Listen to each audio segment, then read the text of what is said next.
Good Friday morning, and thanks for joining us from the Ohio AgNet, the voice you know with the news you trust studio, sponsored by the Grain Equipment Company, where innovation meets execution. I'm Joe Everett. Well, currently a chilly 29 degrees outside here at the farm this morning, and we've had a lot of different weather this week. We started off warm, cold, and we've had some rain and some snow in places.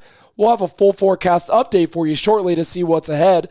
But now let's check in with Dale Minio for an update from Roland Truck. Joining me is Cody Rowland of Roland Truck, and you can find out a lot of things we're going to talk about at RowlandTruck.com. Cody, you're in Greenville, Ohio, and you specialize in trucks. Is there such a thing as a good time of the year in trucks and trailers for agriculture? The answer to that is there's a great time of the year, and that's every day. We're here to sell to people who are on multiple different schedules, how they operate their vehicles, different tax years and setups. We have companies that are constantly looking, and that's why we're here to service our customers and those that are looking at any point in the year. Our busier times into the year is always a time for us that we see a lot of activity, that we're trying to help people in their needs of updating or adding equipment at end of the year time frames, and then also leading up to harvest season, to spring planting, depending on the type of operation you are. Those are also busy times where we're trying to get into the needs of what our customers are, find out what their plans are for the year, and help them get into equipment that fits their operation. Yeah, we were talking before we started our interview today about some of the things that go on in your shop. Recondition. Every trailer and truck's got a second life, and you've got a shop that's really experienced and help get the most value out of that further down the road. Exactly. We have purpose-built our shop. We've purpose-built our policies and procedures over the last 30-plus years of us being in business, that we know when these trucks come off the road from their original owners and the fleets that we work with, that they're well cared for, but they're not perfect. And our job is to take that product and mold it into what the next person who's going to use it is going to want. Really put a product out there that people can be proud of whenever it's in their operation, and know that they're getting a quality piece. I've been visiting with Cody Rowland of Roland Trucks. You can find out their inventory regularly updated at RowlandTruck.com. Cody, thanks for the update. Thanks, Dale. Have a great rest of your day. Thanks, Dale, for that update. Well, dairy herds in Ohio produced 469 million pounds of milk during October, down 0.2% from a year ago. Production per cow in Ohio averaged 1,870 pounds for October, up 25 pounds from October of last year. The dairy herd was estimated at 251,000 head for October, down 4,000 from a year earlier. Milk production in the 24 major states during October totaled 18 billion pounds, up 0.4% from October of 2023. Then the number of milk cows on farms in the 24 major states was 8.92 million head, 21,000 head more than October of last year, and 16,000 head more than September of 2024. Stay tuned. We'll be back to take a look at today's weather after this. Hi everyone, this is Dale Minio from the Ohio AgNet. For a quarter of a century, I powered my truck with biodiesel, traveling the state promoting agriculture. Biodiesel is a reliable, high-performance fuel that works in any diesel engine without modification. The best part is that with every mile driven, I'm fueling the economy, doing good for the environment, and supporting soybean farmers. Learn how using biodiesel can add value to every bushel of soybeans grown at soyohio.org. Since 1926, Nationwide has been rooted in agriculture. Founded as the Farm Bureau Mutual Automobile Insurance Company with a mission to protect farmers and their communities, we honor our legacy by offering solutions that evolve with the complex needs of today's farms. As the leading insurer of America's farms and trusted by 8 farm bureaus for 100 years and counting, Nationwide is on your side. Number 1 insurer based on 2023 direct written premium per AM Best. Nationwide Mutual Insurance Company and affiliates, Columbus, Ohio. Now let's take a look at today's weather, and as we head into the weekend, brought to us by Seed Consultants. Simply better performance online at seedconsultants.com. Here's the forecast. Still blustery, still chilly here over Ohio to finish out the week on a Friday. I'm Chief Meteorologist Ryan Martin. Quick forecast update for you here. I don't have any major changes at short term. We're still dealing with this backside circulation, large upper level low over Michigan and Ontario. It's going to be trying to move away a little bit today to the east and northeast, but I still think strong north winds are going to be a part of the forecast. Good cloud cover, and yes, spits, sprinkles, and wet snowflakes. You get close to Lake Erie, snow is going to be a little bit more of a formidable foe here through your Friday, but I do not think the moisture is as intense and as frequent as what we saw yesterday in parts of the state. Now, going forward, I think we keep clouds and strong north winds around through most of Saturday before clouds break late. We get some temperature moderation on Sunday. Monday, we're starting off the week with a mix of clouds and sunshine, nothing too super earth-shattering. Going into Monday night, Tuesday, a few hit-and-miss scattered rain showers over southern Ohio. The rest of the state just sees clouds for Tuesday, cooler on Wednesday, and for Thanksgiving on Thursday, I do have to think we deal with some rain and maybe even a few thunderstorms before cold air comes in for Black Friday and changes all moisture to snow. I do believe we can see some accumulations on snow, especially in northern parts of Ohio, through Friday midday and afternoon. That's the way your forecast is stacking up. Have a great weekend. I'm meteorologist Ryan Martin. Hey, thanks, Ryan. Well, Corteva releases breakthrough in drought-resistant wheat. A new seed hybrid has the potential to increase yields by 10% and represents one of the first major innovations for the crop in decades. This week, Corteva revealed a drought-resistant wheat seed that could be revolutionary in advancing more climate-resilient hybrids for a crop that's been difficult to innovate. The new proprietary hybrid wheat seed has the potential to increase yields by 10% while also using the same amount of land and resources. The non-GMO technology can also provide yields 20% above competitors in drought conditions. This Indiana-based company plans to bring hybrid hard red winter wheat to North America by 2027, as competitors race to bring drought-tolerant seeds to the market. Hybrid seeds created by crossing two genetically different parents have been used for decades by corn and soybean farmers as a way to produce more resilient, higher-yielding plants. However, due to the relatively complex genetics of wheat, progress on creating a hybrid has been slow. Now let's join Dale for an industry update from the National Farm Broadcasters Convention. Joining me is Kim Tudor with BASF. Kim, nice to have you with us.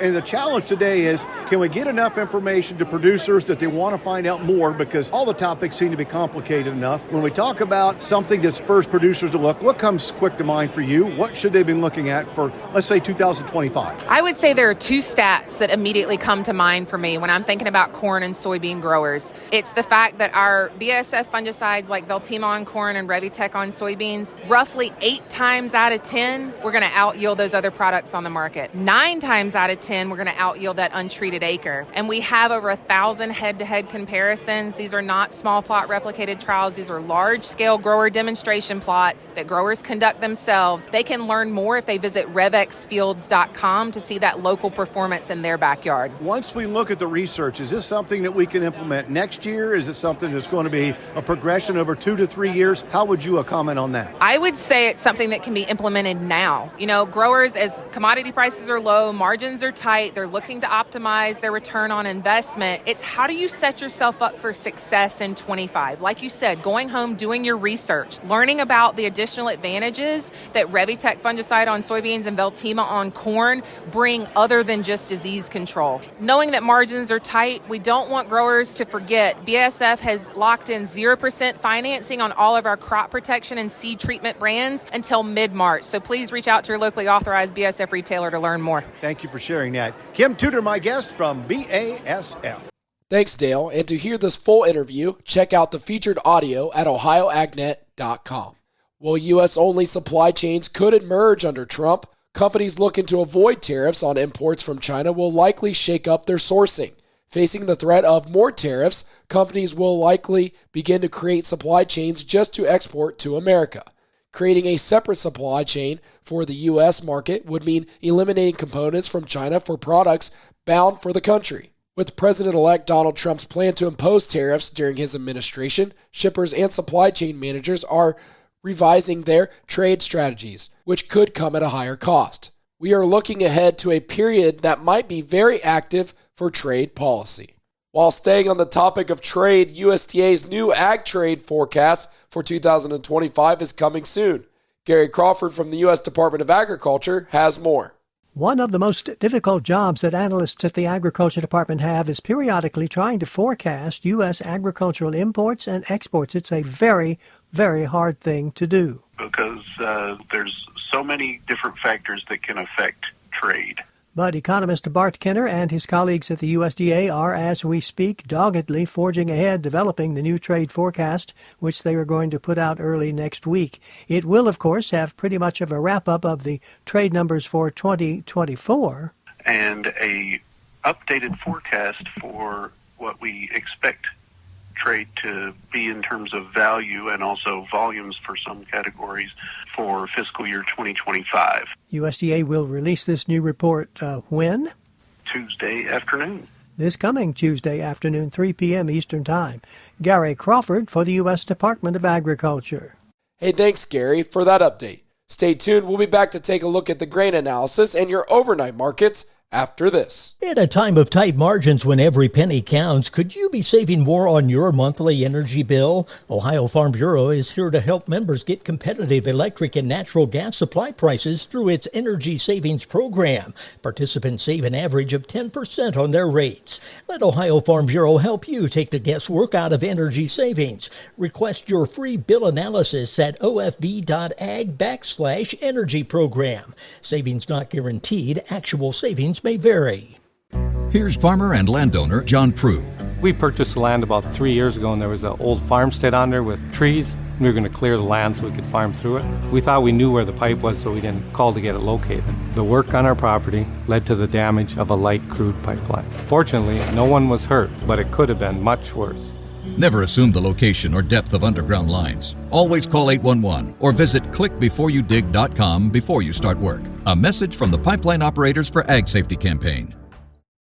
It's now time for the Louis Dreyfus Grain Analysis, and that is brought to you by the Ohio Soybean Council and your soybean checkoff. Here's Ryan Martin. Grain markets finish in the red on a Thursday. It looks like we're on our way to a fairly disappointing week, all things considered, especially on the soybean side. Double-digit losses there.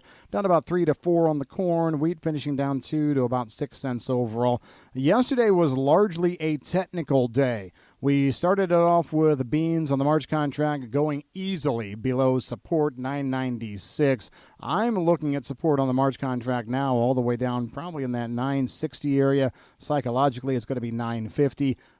We could get there relatively quick with the way that feels now in the marketplace. Soy oil also pushed the market further. I saw some fund liquidation there, mostly due to concern now over all of the biofuels policy. Remember, 45Z hasn't been classified as to whether it's going to go one way or the other yet. Honestly, we don't even know if it's going to survive after January 21st. We do know that the biodiesel blender's credit is going to go away, but a lot of uncertainty in the biofuels market right now. And so we saw some length being shed there. Downside price target for the January beans still has to be the November lows on the continuation chart.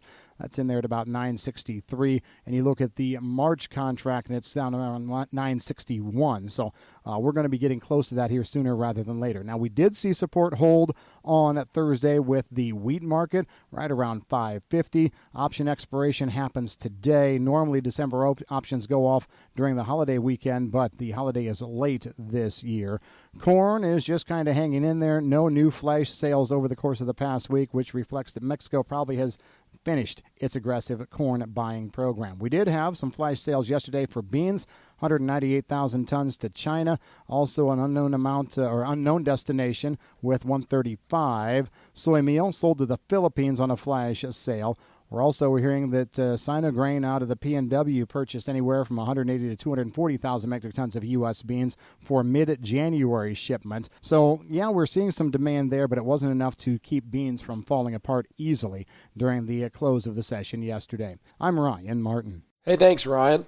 Now looking at your overnight markets, brought to us by Seed Consultants. Simply better performance online at seedconsultants.com. December corn, 427.5, up 3/4. March corn, 437, up 3/4. January soybeans, 981, up 3 1/4. March soybeans, 988 1/4, up 3 pennies. December wheat, 549.5, up 3/4. Looking at livestock from yesterday's close, December live cattle, 185.60, down 70 cents. February live cattle, 187.42, down 50 cents. December lean hogs, $80.80, up 27 cents. February lean hogs, $84.65, up 17 cents. January feeder cattle, $253.45, up $1.12, and March feeder cattle, $252.10, up 70 cents. Thanks for joining us and have a great day, everyone. This is the Ohio AgNet.